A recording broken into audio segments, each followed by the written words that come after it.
Alors, le Québec, apparemment, l'électricité est pas chère du tout. Il est loin le temps où le kilowattheure était facturé moins de 15 centimes d'euros au tarif de base. Ouais, c'était pas il y a si longtemps que ça, en vrai, en France en plus, hein. C'était il y a quelques années, quoi, mais ça a vite augmenté tout ça quand même, hein. Maintenant, on est à 25 centimes, quoi. 10 centimes de plus, c'est énorme.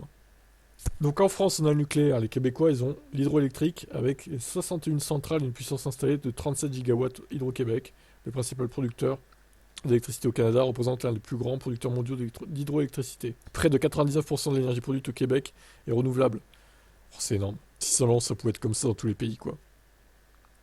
Alors le tarif, voyons les tarifs. Le tarif D fourni par Hydro-Québec, il diffère d'une autre dans la mesure où le prix du kilowattheure n'est pas le même en fonction de sa consommation. Si les 40 premiers kilowattheures de la journée sont facturés 4,5 centimes d'euros le kilowattheure, une seconde tranche s'applique une fois cette quantité dépassée, passant à 6,9 centimes d'euros le kilowattheure. Ah, ça c'est pas, ah, mais ça c'est pas idiot ça, en vrai. Ça évite de trop tirer sur le réseau. Ils devraient faire ça en France, ça. Ou alors au moins proposer dans un forfait annexe ce genre d'offre quoi. Je sais pas, les 40 premiers kilowattheures, tu pourrais payer 20 centimes au pire, le kilowattheure, et ensuite 30 centimes. Ça pourrait, ça pourrait être pas mal. Moi, si ça existait, je pense que je souscrirais à cette offre-là, hein. Putain, mais 4,5 centimes d'euros le kilowattheure, c'est juste incroyable le tarif, quoi. C'est 3 fois moins cher. C'est même plus que ça, c'est 5 fois moins cher que chez nous. Littéralement. Oh là là, le rêve.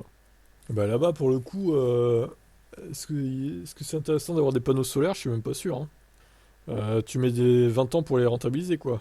Avec un tarif au kilowattheure si bas, ça vaut pas le coup, hein.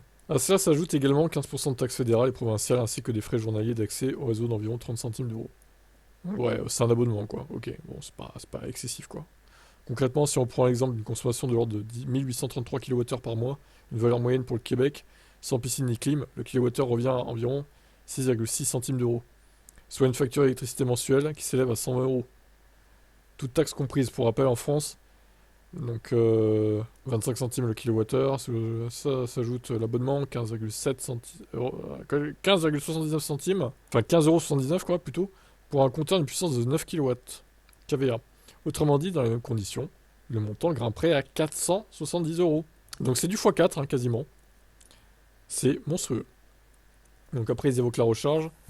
Un coût au 100 km d'une Model 3, ce serait 1,35 €. Ce que tu peux faire en plus, au lieu de dépasser la tranche, tu peux recharger un peu ta voiture un jour 1, et le lendemain, tu recharges le reste, quoi. T'es pas obligé de recharger tout. Alors, sauf si t'es un gros rouleur, évidemment, mais t'es pas obligé de recharger tout d'un coup, quoi. Alors, notez que là-bas, ça fait 1 € le litre en thermique à peu près. Ce qui est moins cher que chez nous, pour le coup, mais voilà. Bon, voilà, je crois qu'on a fait le tour, hein. Bon, après, ils parlent des aides, c'est un peu moins intéressant, mais voilà, en tout cas, ouais, ils nous dégoûtent, hein, les Québécois, avec leur électricité pas chère, là. Incroyable, quoi. Vous avez bien de la chance, hein. Franchement, profitez tant que ça dure. Et à mon avis, c'est parti pour durer, vu que c'est de l'énergie quasiment à 100% renouvelable. Quel est votre avis là-dessus?